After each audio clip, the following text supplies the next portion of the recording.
On the 72nd floor of the Miller Global Tower, where the mirrored glass reflected the entire Manhattan sky, Kevin Miller still sat in a position any figure in the finance world would covet: the CEO's chair of a multinational corporation, spanning 3 continents with a market capitalization in the hundreds of billions of dollars. His eyes, steel blue like a winter sky, had never wavered before any deal or rumor. People said Kevin was the embodiment of precision and cold calculation, a wall even the media couldn't breach. But no one knew that behind the thick glass of that west-facing office, a crack had been eating into his heart for a long time, one that on this day finally exploded. That afternoon, Kevin left headquarters earlier than usual. A fleeting decision that would be enough to change his life forever. His assistant hadn't yet cleared his desk, leaving behind a black folder. Kevin opened it absent-mindedly. At first, it was just a few pages of contracts, but hidden among them were a series of covert photographs and copies of messages, things that would drain blood from any man's face.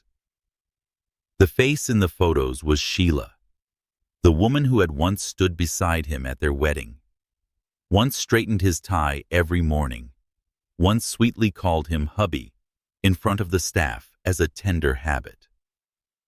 But next to her was another man, not a business partner, not a relative, but Daniel Carter, Kevin's best friend from college. The man who had stayed in his penthouse for months, who had stood at the wedding toast and said, "You're the luckiest man alive." It wasn't just photos. There was also a copy of a share transfer contract for 40% of Miller Global into Sheila's name. He remembered the day he signed it. She had hugged him and whispered, "You'll be away on an extended business trip. I'm afraid something might happen. I'll hold it for a few weeks." He believed her. He believed the warmth in her eyes, the gentle brush of her hand as she passed him his morning coffee. But it was a meticulously staged performance with him as the only audience and the most naive participant. Kevin didn't slam the desk, shout, or curse. He sat there for 10 straight hours staring at the name Daniel highlighted in red in the message transcripts, feeling as though he had lost a part of his body without even knowing when it had been cut away. That night he drove to the beach house in the Hamptons, the place he and Sheila had once chosen as their retirement haven. The house was still intact but colder than the sea breeze. Sheila's wedding dress still hung in the closet, but their photo had been turned face down. In a book on the nightstand, a piece of paper slipped out. The slanted, familiar handwriting read, "If you discover everything one day, I hope you won't hate me. I want to live a life without fear." Kevin laughed, a dry, brittle laugh with the taste of salt and metal. So love sometimes was just a transaction, and the currency of that transaction was trust. Something that once lost could never be repurchased at any price. From that night on, Kevin vanished from the media. He deleted his social media accounts, refused all interviews, and canceled the religious charity galas he used to attend. The press began spinning their own stories. He was terminally ill. He had retreated to invest quietly. He had moved to Europe. But the truth was, Kevin was still in Manhattan, living like a shadow, cold and hollow. Every morning he woke at 5:45, drank a glass of warm water, ran exactly 3.5 kilometers, read financial news for 20 minutes, and had breakfast alone with a menu balanced to the gram. By 7:15, he was at the office. His schedule was packed tight, a tactic to avoid empty spaces, those gaps where memories of Sheila might slip in. No one at Miller Global had seen him angry or flustered, but neither had anyone seen him smile. On the outside, Kevin Miller was still the image of a powerful man. But inside, he had locked his heart away with a cold vow: no more love, no more trust. Never again would anyone touch the softest parts of him. Those vows sounded like a new contract he signed, one with no renewal clauses or exceptions. and he believed this time he would be the winning party. But perhaps even the most seasoned CEO cannot predict the one variable life insists on sending another human being. You see, some stories begin with losses that seem to bury all emotions, yet go on to open new chapters beyond imagination. Share your thoughts below if you have ever experienced a fall like Kevin's. Your story could be the comfort someone out there needs. And if you want to join me in following the unexpected journey of Kevin Miller, a man who seemed to have lost all faith, yet found an entirely new world, don't forget to like, comment, and follow the channel, because the next part will keep your eyes glued to the screen. The early winter wind slipped through the thick glass of the 72nd floor, leaving faint gray streaks of light across the walnut desk. Kevin Miller leaned back in his chair, fingers interlaced, eyes fixed on next month's shareholder report. The cold, relentless numbers scrolled past, but his mind stopped at a single name: Sheila Whitmore. Next month's special shareholder meeting was predicted to be Sheila's grand reappearance. Since the divorce, she had kept silent, sending only her lawyer to technical sessions. But this time, according to internal sources, Sheila would appear in person, radiating a new queen's flawless, confident aura to assert her power as the second largest shareholder. Kevin wasn't surprised. He knew Sheila as well as he knew a deal. He'd signed dozens of times. She would choose a crowded stage, blinding lights, and a script calculated down to the last breath. But he also knew one thing for sure. Any plan of Sheila's depended on forcing her opponent to play by her rules. And this time, he had no intention of complying. No lawsuits, press conferences, or airing of the past to gain sympathy. Kevin chose a different path, a weapon he believed would be the most terrifying for Sheila's silence. No noise, yet sharp enough to slice through every illusion of her power, right before the eyes of shareholders and the media. He knew his presence alone wouldn't be enough. He needed an image completely contrasting with Sheila's, something destabilizing everything she was preparing. Not a diamond-draped supermodel or a powerful businesswoman for the gossip mills. He wanted an ordinary, unpretentious woman, but one who possessed something Sheila could never convincingly fake: authenticity. A smile without ulterior motives is the rarest luxury in a world where every smile is measured for maximum effect. That afternoon, Kevin called Laura, his longtime assistant, into the office. His voice was low, leaving no room for questioning. Find me a woman who's not striking. She doesn't need to be stunningly beautiful, doesn't need to be wealthy. I want her to know how to smile with her whole heart. No polish, no stagecraft. Laura frowned slightly, her fountain pen pausing mid-page. You're hiring a new assistant? No, Kevin replied, eyes narrowing just a fraction. Let's call it a short-term role. But she can't know she's playing a part. He offered no further explanation, not because he didn't trust Laura, but because he hadn't fully uncovered the layers beneath his request. He only knew that at the upcoming meeting, Sheila would see someone beside him who would unsettle her without her knowing why, someone who didn't compete, didn't flaunt, yet somehow drew every gaze away. After Laura left, Kevin rose and walked to the wide pane of glass that opened onto the city. Streetlights began to flicker through the mist, streams of cars flowing into endless ribbons of light. He took a sip of espresso, letting the pure bitterness spread across his tongue. In the dark mirror of the glass, he saw a man whose wounds no longer bled, yet had not fully healed. To the outside world, this plan was a calculated maneuver. But to him, it might be the first small step out of the icebound cage he had built for himself over the past 2 years. Kevin didn't turn on the lights back at his penthouse that night. He opened his laptop and drafted a request form for the HR department. The lines were concise, but each word carried an unspoken meaning. No preference for striking appearance. No prior involvement in media or entertainment. Polite, humble demeanor. Cooking skills preferred. No prominent public social media. He paused at the last point. a faint smile touching his lips. No social media meant no curated images designed to prove something. No evidence for anyone to exploit. No virtual past for the opponent to trace. A blank page. When the email was sent, Kevin leaned back in his chair, head tilted, eyes half closed. In the soft hum of the heater, he imagined the moment Sheila walked into the meeting room, confident beneath her flawless makeup, only to encounter a quiet gaze, suddenly calm, yet unwilling to lower itself. The thought made it easier to breathe than it had been in months. Not out of spite, but because for the first time, he didn't feel like he was running away. He was moving forward even if his steps were slow and cautious. Outside the city never slept. But inside Kevin, something had stirred, vague as breath and fragile as dew. He hadn't named it yet, and he wasn't sure he wanted to. He only knew the game was about to begin. And this time, he would define the rules. 3 days later, Lara placed a thin folder in front of Kevin, the corner of its cover slightly bent, as if it had been thumbed through many times. Nicole Taylor, 26 years old, works part-time at a family-owned diner in Brooklyn.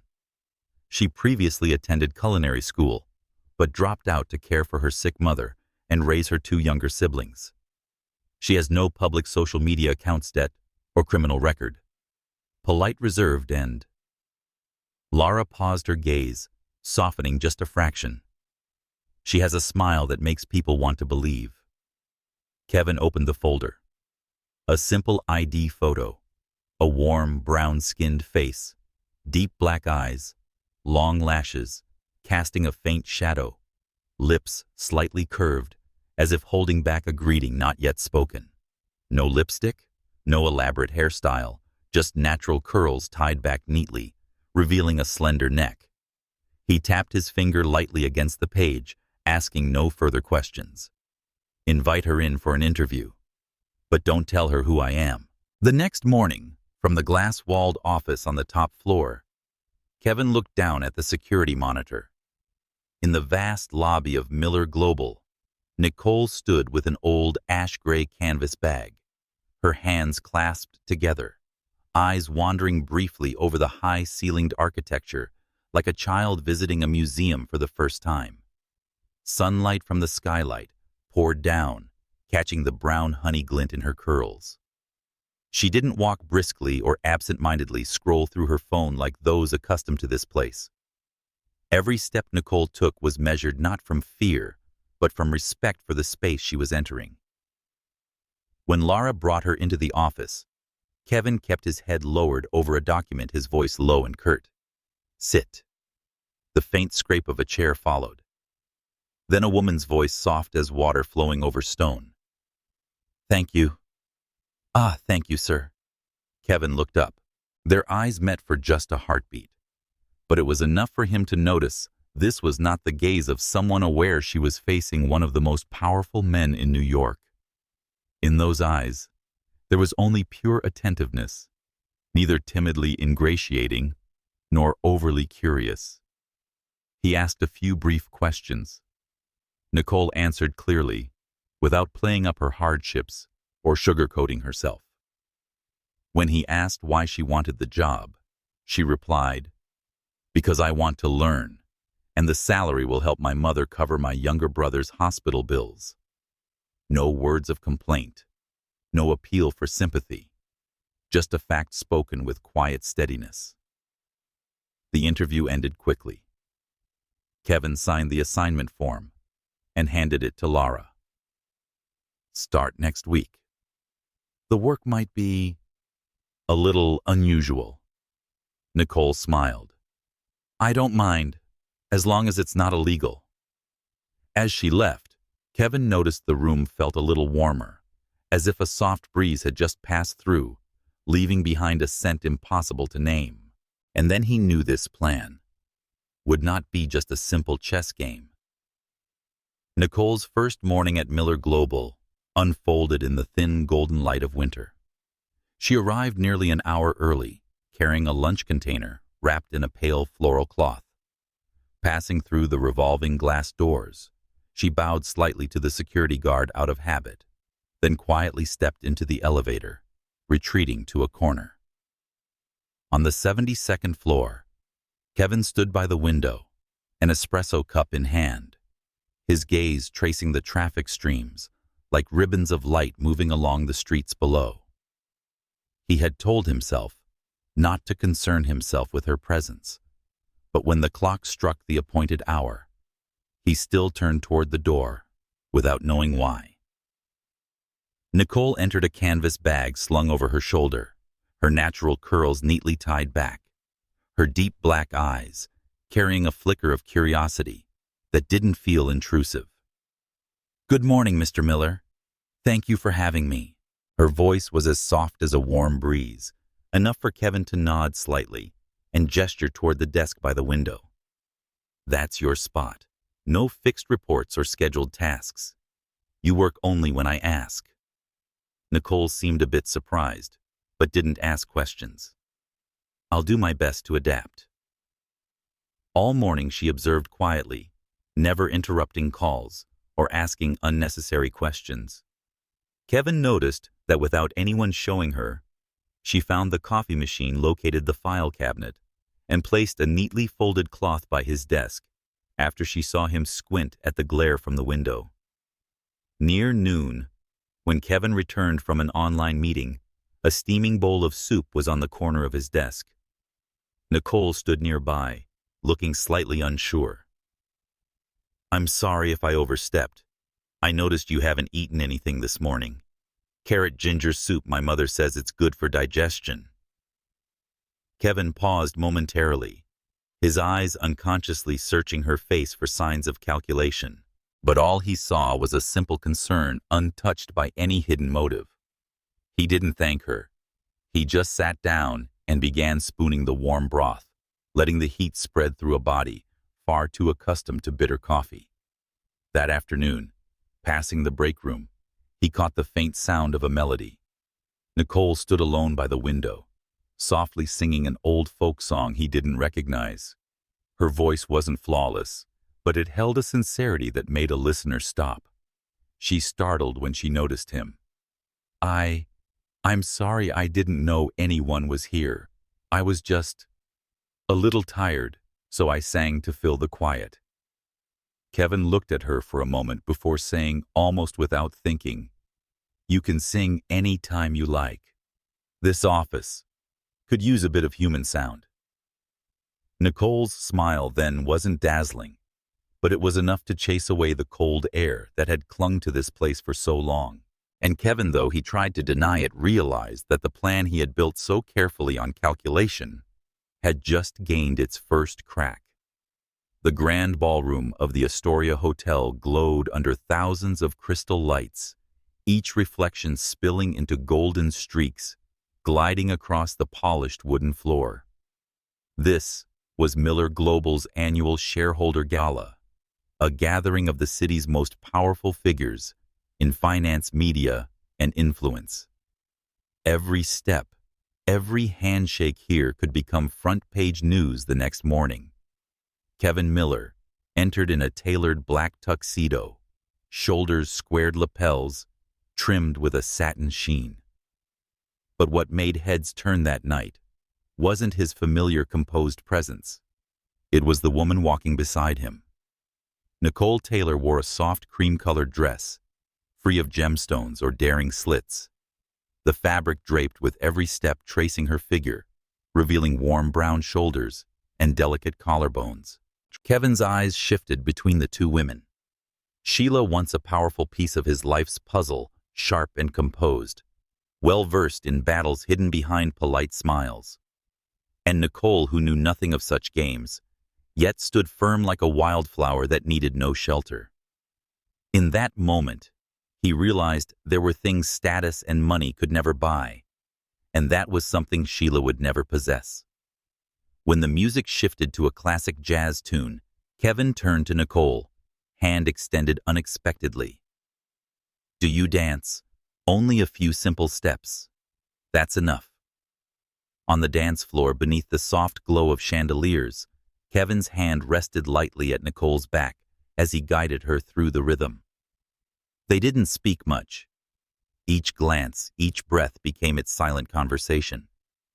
Nicole smiled when a curl slipped against her cheek, and Kevin, instead of thinking about his plan for revenge, only wanted to hold on to that moment a little longer. At the edge of the floor, Sheila stood motionless, wine swirling in her glass, her gaze sharp as a blade, but unable to pierce the quiet space surrounding them. When the song ended, Kevin escorted Nicole out. She spoke softly, just enough for him to hear, "Thank you for letting me be part of tonight, even if it's only temporary." Kevin stopped looking deep into her eyes. "There are moments, Nicole, that stay forever, no matter how brief." She didn't answer, only smiled.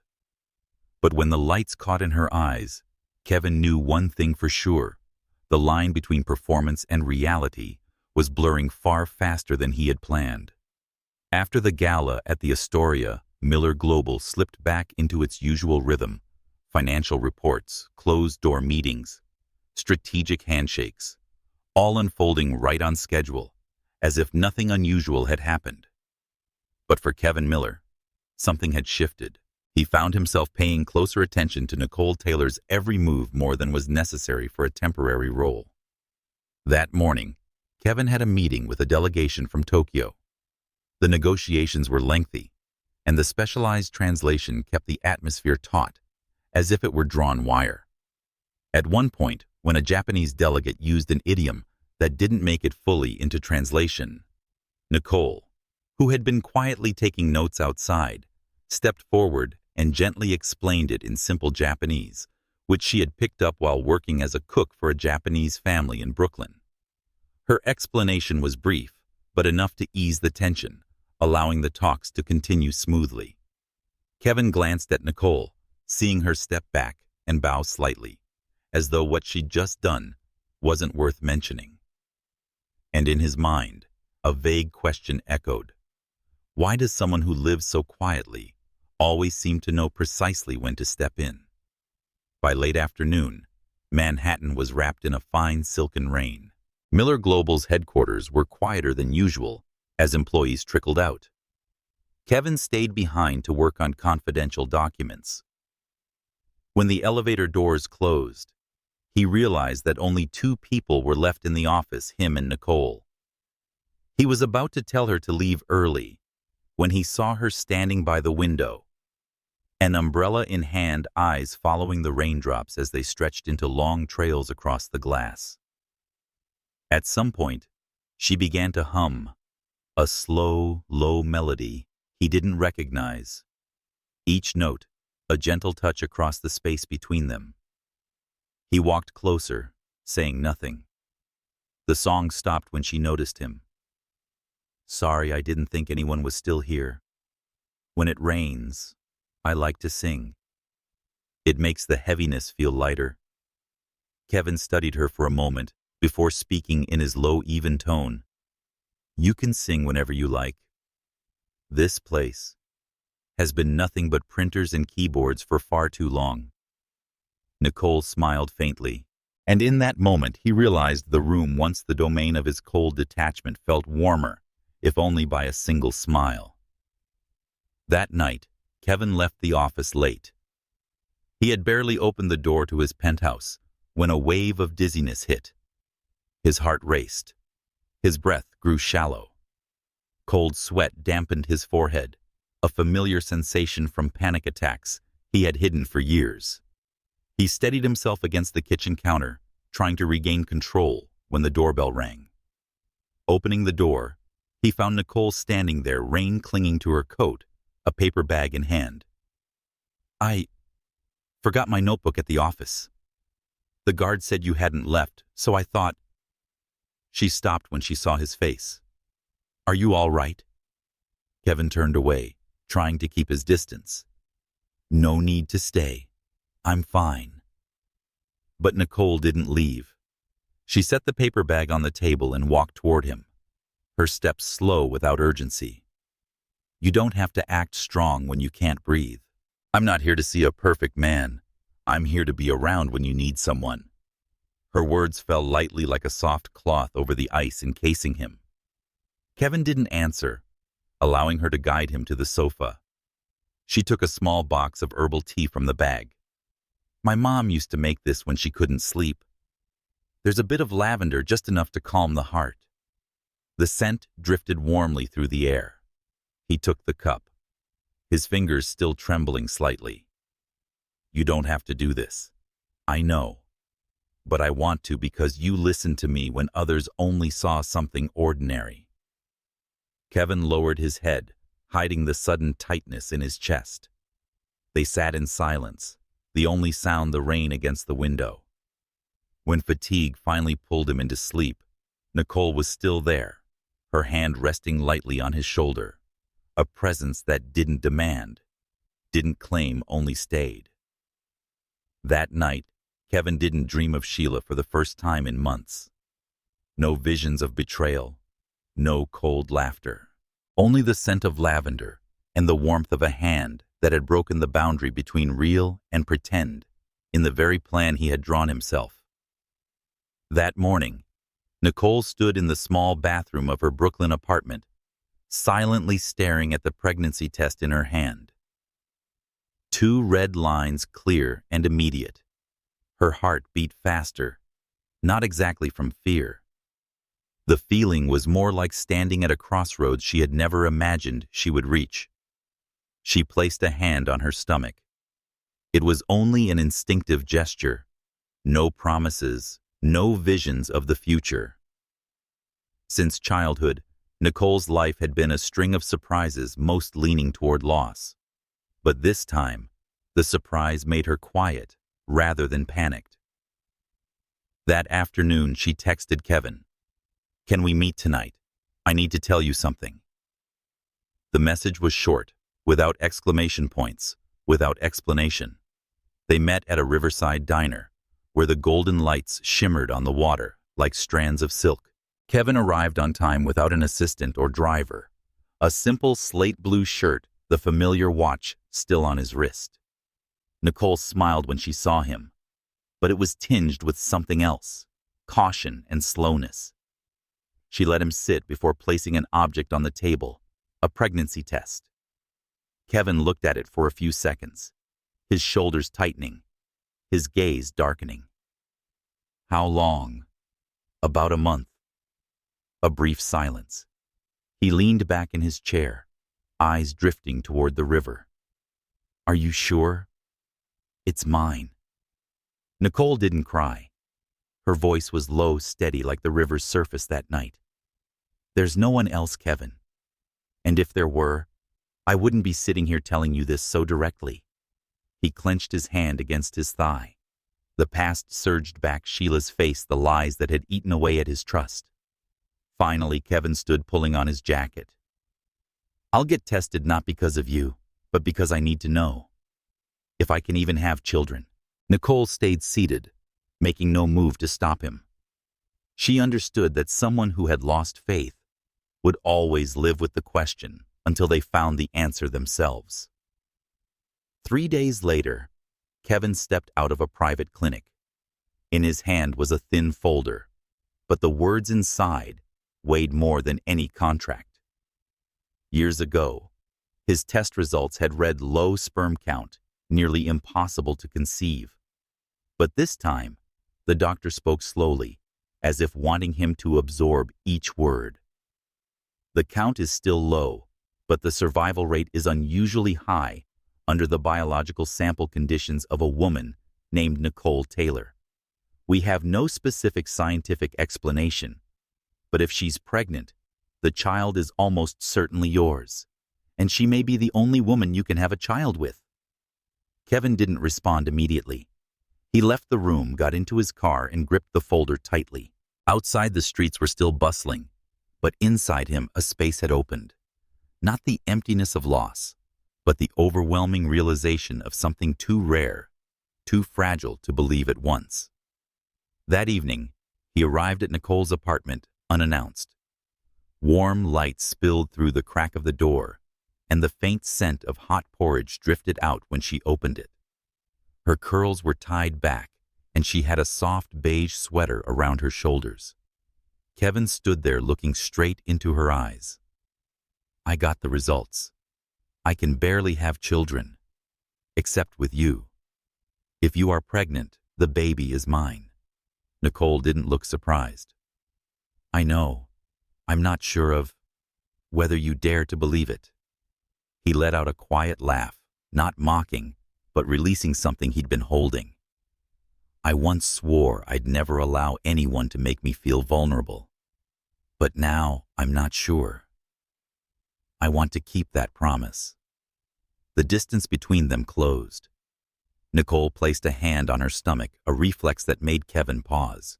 He looked at that hand as if it had just opened a door. "I don't know how to be a father. I wouldn't be a good husband. But if you'll let me, I want to learn. Starting now." Nicole didn't answer, but in her eyes the loneliness had lost its cold edge. And Kevin understood that from this moment, every boundary in his old plan for revenge had disappeared entirely. News of Nicole's pregnancy spread beyond the two of them, only when the obstetrician requested additional specialized tests. From the first ultrasound, Kevin stood just behind her chair, his hand not touching, but close enough to feel the tension coursing through every muscle in his body. The monitor displayed a hazy image of the fetus. The doctor smiled, pointing to one small bright spot, then another, and another. His warm voice announced, "Triplets," though he couldn't hide the surprise. Nicole turned to look at Kevin, her eyes wide while he stayed silent, the corner of his mouth twitching slightly. But the story didn't stop there. With each subsequent ultrasound, the number grew 4, 5, then 6. Every time the doctor passed the probe over Nicole's belly, another heartbeat appeared distinct, strong, and independent. By the 5th month, the doctor set down his pen, looking at them both with disbelief. "We're talking about 9 fetuses. 6 boys, 3 girls. This is a sporadic medical case. And the remarkable thing is, they're all developing healthily." The room fell into silence. Nicole placed her hand on her belly, which now held not just one life, but a whole garden of tiny heartbeats. Kevin looked at her hand, then laid his own over it, perfectly aligned, as if making a promise without words. The months that followed were unlike anything Kevin had experienced. He reorganized his schedule and rescheduled major meetings to take Nicole to regular checkups. When she dozed off from exhaustion in the car, he quietly adjusted her headrest and eased his driving speed, as though even the slightest bump might disturb that fragile world. Nicole never complained, despite the immense strain on her body. Every evening, Kevin made her a cup of warm milk, sitting beside her, as she told him about the sudden kicks and how she imagined each baby's face. Sometimes she would smile, guiding his hand to her belly so he could feel it for himself. And each time, Kevin felt something break inside his chest, not pain, but a tenderness he had long buried. The day Nicole went into labor came earlier than expected. Just as dawn broke, she was rushed into the delivery room amid the hurried footsteps of nurses and doctors. Kevin waited outside, his hands clenched so tightly his knuckles turned white. He had faced billion-dollar deals and spoken before hundreds of shareholders, but never had he felt fear like this. Nicole's cries seeped through the closed door, each sound cutting through his nerves. He wished he could take even a fraction of the pain from her. Nearly 3 hours later, the door swung open. The doctor emerged, sweat still glistening on his forehead, but with a smile tugging at his lips. "Mother is stable. The babies are all doing well. They're premature, but their vitality is extraordinary. All 9 are breathing on their own." Kevin stepped inside, and the sight before him made him pause for several seconds to believe he was awake. Lined along one wall were 9 incubators, each holding a tiny pink-skinned being, each with its little movement curling a leg, yawning in sleep, or stretching out a small hand, as if searching for an anchor. He moved closer to one incubator, where a baby girl stirred her minuscule fingers, opening as though to touch the world. "My love." His voice was hoarse, the words so soft only he could hear them. Nicole lay in bed in the corner of the room, her face pale, but her eyes bright and calm. Kevin sat beside her, taking her cool, soft hand into his. "You just did the impossible. It's just bringing 9 little hearts into this world so they can beat in rhythm with yours." He lowered his head, resting his forehead against her hand. "I don't know what kind of father I'll be, but I do know they will grow up never doubting they are loved." Nicole smiled, her eyes closing gently, as if she believed every word he had just spoken. At that moment, Kevin understood that what he had received wasn't just a medical miracle. It was a family, something he had never dared to dream of. Nicole was discharged later than expected, not because of complications, but because the doctor wanted to be certain all 9 babies were strong enough to leave the NICU. Each time one was cleared to come home, Kevin's penthouse transformed. Another wooden crib appeared. Another tiny gurgling sound joined the air. The faint scent of milk and baby bath oil drifted through the rooms. On the first day, Kevin personally installed a child's car seat in his SUV. His hands, once accustomed to holding fountain pens for contracts and glasses of whiskey, now fumbling awkwardly with the tiny straps. He drove so slowly that the taxis behind him honked impatiently, but he didn't care. Once home, he adjusted the curtains exactly 2 degrees. An old habit: checked the thermometer, fine-tuned the humidifier, and set the sterilizer on the kitchen counter next to the silver teapot. A week later, the second baby came home, then the third. Each time, Nicole would attach a new handwritten name tag to a crib and lay out a knitted blanket she had made while waiting at the hospital. Each blanket had its color: quartz blue, butter yellow, blush pink, mint green, as if she wanted each baby, though part of a miracle team, to still have a unique world. The once spacious and quiet penthouse began to fill with new sounds. By day, soft lullabies played from a small speaker, mingling with the sharp cries of a hungry baby boy. By night, gentle night lamp light filled the living room, where Kevin cradled a sleeping baby girl, while Nicole sat in a rocking chair, humming to another baby boy. Kevin learned how to change diapers and hold a baby, so the baby's head was perfectly supported. The first time, he was so clumsy that a baby boy burst into tears, but Nicole only smiled and guided his hands into place. "You don't have to be perfect, just warm." He memorized every name, every small trait. Daniel liked to grip his finger tightly. Mia's eyes stayed wide, even when she was sleepy. Lucas loved to nuzzle his cheek against Kevin's shirt. Each child was a story, and together they formed a melody, unlike anything he had ever known. One spring afternoon, when all 9 babies were napping, Kevin and Nicole sat on the rug in the living room. In front of them were small baskets of toys and warm cups of tea. Sunlight streamed through the glass, laying a soft silken glow across Nicole's shoulders. Kevin watched her for a long moment before speaking softly. "I used to think happiness was a project you could plan, but it turns out it comes from things you never put on the schedule." Nicole smiled, her fingertips brushing lightly over his hand. "So do you regret letting me step into your plan?" He shook his head slowly, but with certainty. "If there's one part of that plan that was right, it's you." They sat in silence, no more words needed. In that home, 9 small heartbeats blended with 2 larger ones, woven together like threads, stronger than any promise.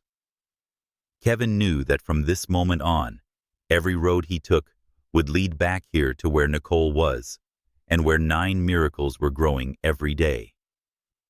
Summer came to Westchester with the scent of freshly cut grass and the hum of bees settling on the lavender bushes by the porch.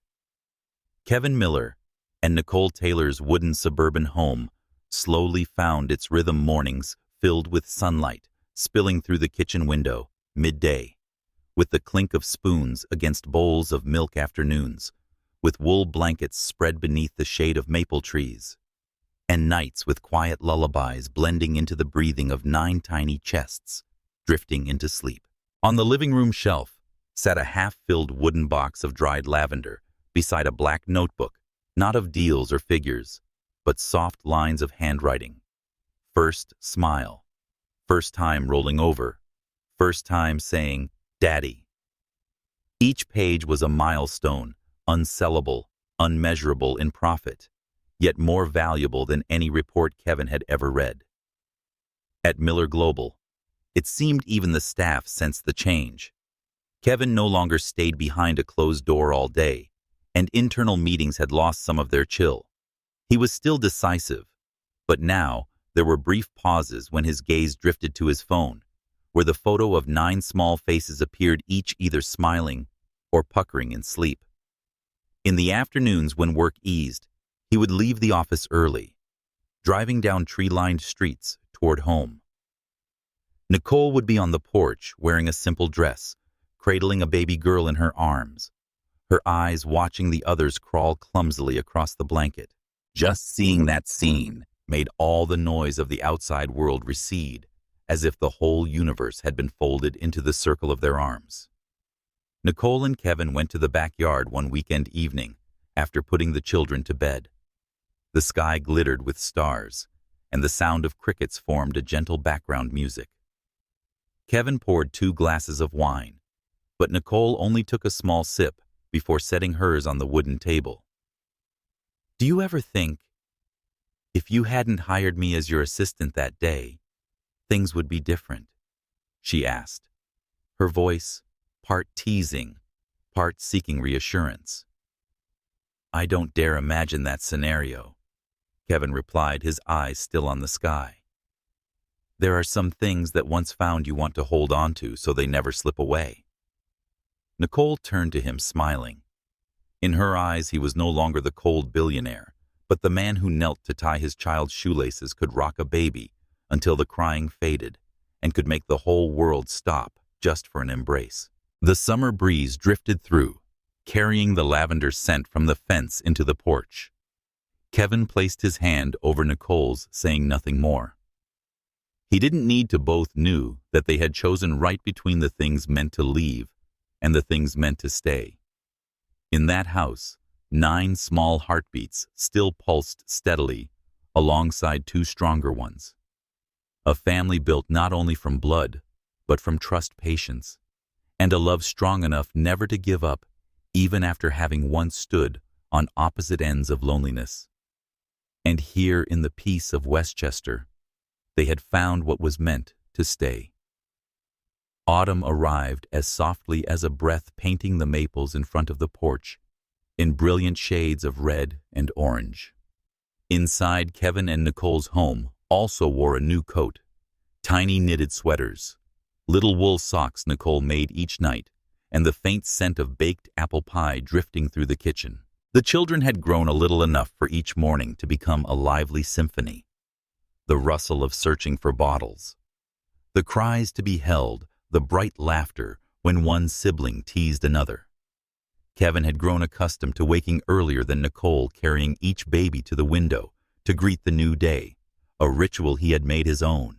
On some afternoons, when sunlight streamed slantwise through the living room windows, Kevin would sit on the floor surrounded by a circle of tiny hands tugging at his tie or clinging to his pant legs as they tried to stand. Nicole would be in the nearby rocking chair, watching with a smile, her gaze carrying a quiet contentment that was hard to name.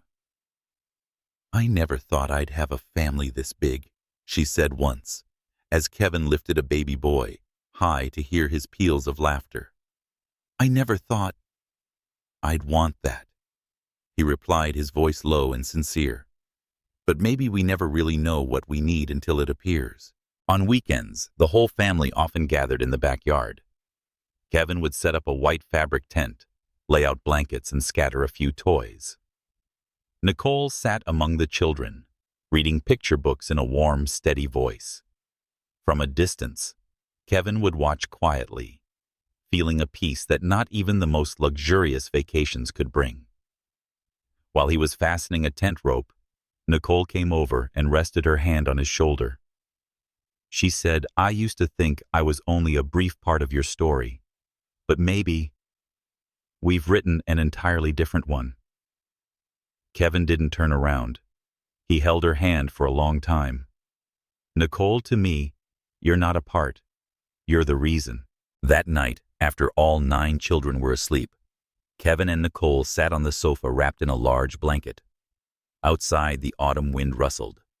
Inside, the steady breathing of small lives filled the quiet.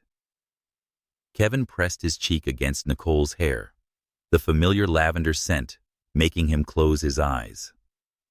"I would still be successful if I hadn't met you, but I'm sure I'd be an empty one." Nicole said nothing, only tightening her grip on his hand. In that moment, both knew the empty spaces that had once gnawed at them were now filled not with fame or fortune, but with the 9 small heartbeats sleeping upstairs, and a love that had endured every barrier to stay. That year, winter came earlier than usual. Overnight, the backyard was blanketed in thick white snow, and the once vivid red maples of autumn stood bare. The wooden house in Westchester seemed to close in against the wind, whistling through the cracks. Yet inside it was so warm that no one wanted to leave. Kevin woke early, brewed a pot of peppermint tea, and then carried each baby from the bedroom to the living room.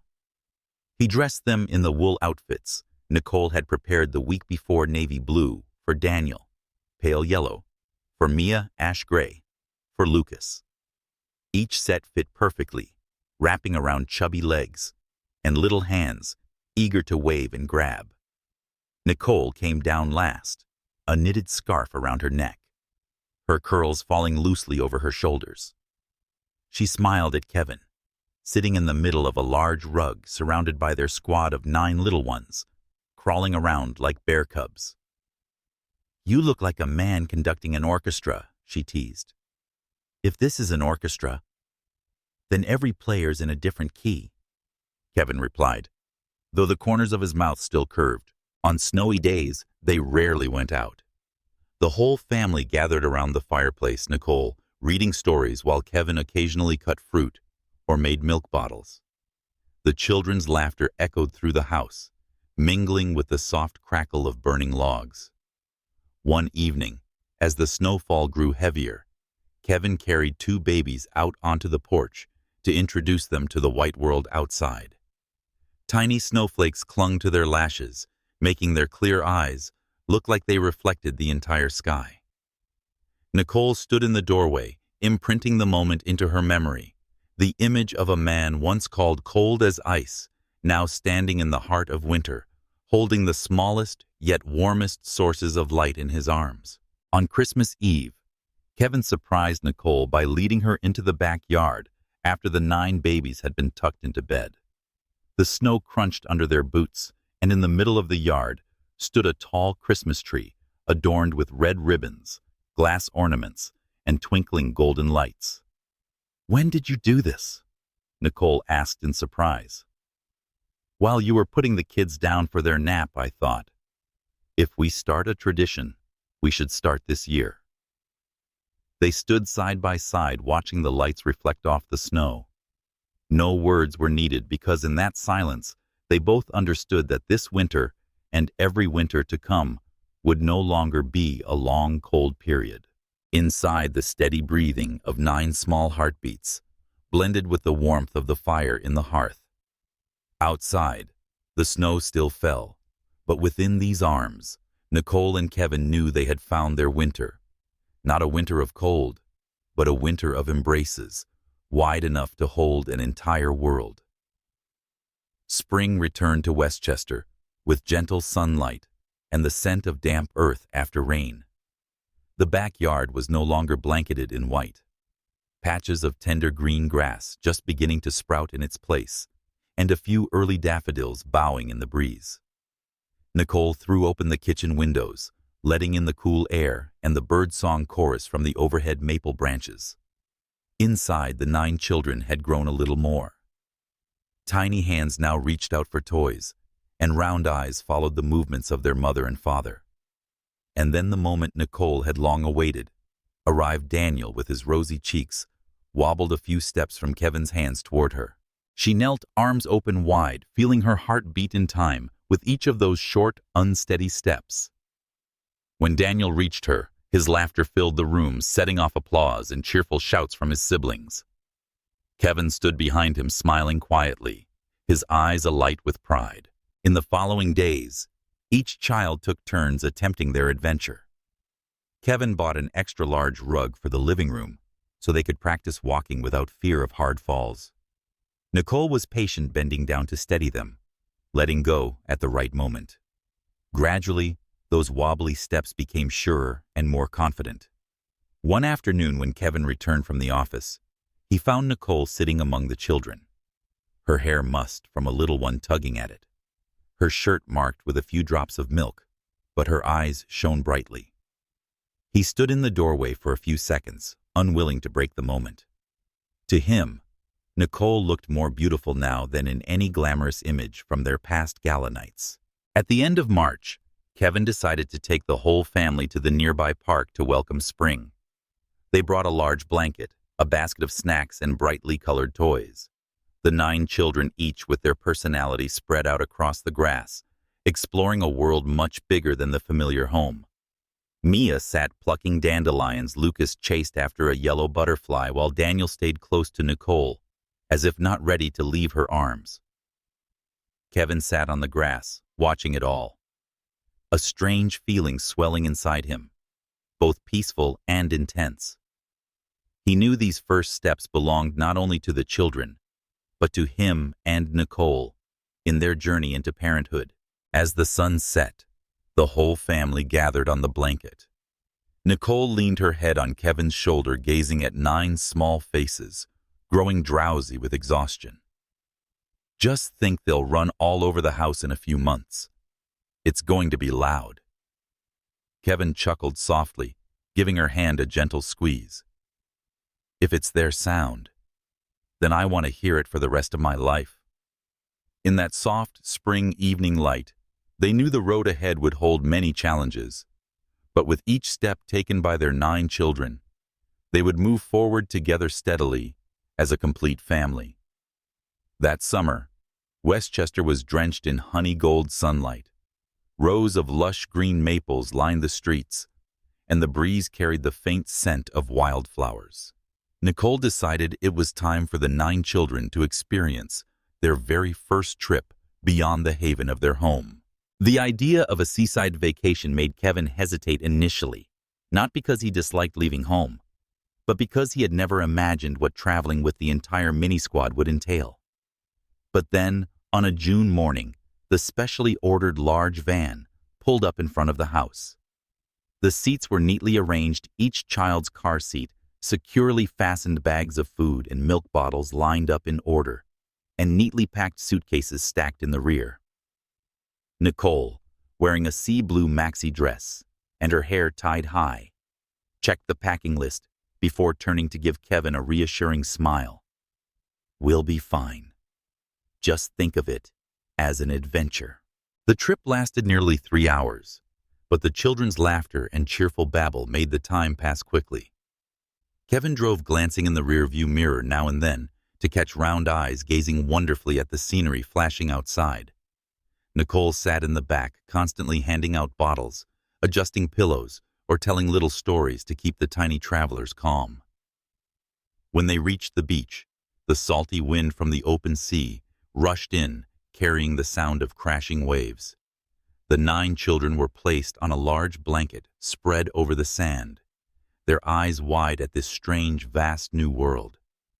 Daniel was the first to reach out and touch the sand, burying his fingers, before lifting them as if he'd just made an incredible discovery.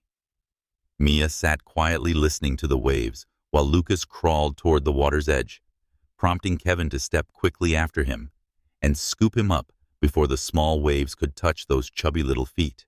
In the afternoon, Nicole sat in a folding chair with a baby girl in her arms, watching Kevin build a sandcastle with 3 of the boys.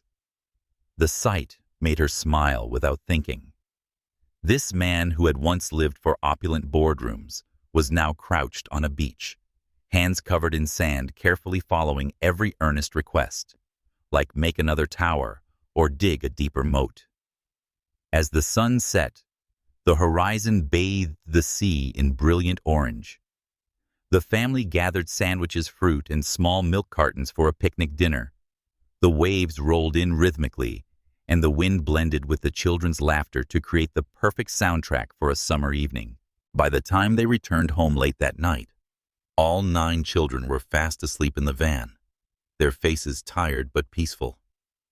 Kevin glanced at Nicole and caught her gaze, exhausted yet shining with happiness. He spoke slowly, his voice low but certain. "I think these are the real journeys, not because of where we go, but because of who we go with." Nicole nodded softly, taking his hand. At that moment, they both understood that this summer would be a memory, not only for the 9 children, but also a milestone in their journey, the journey of turning a young family into one that could never be separated.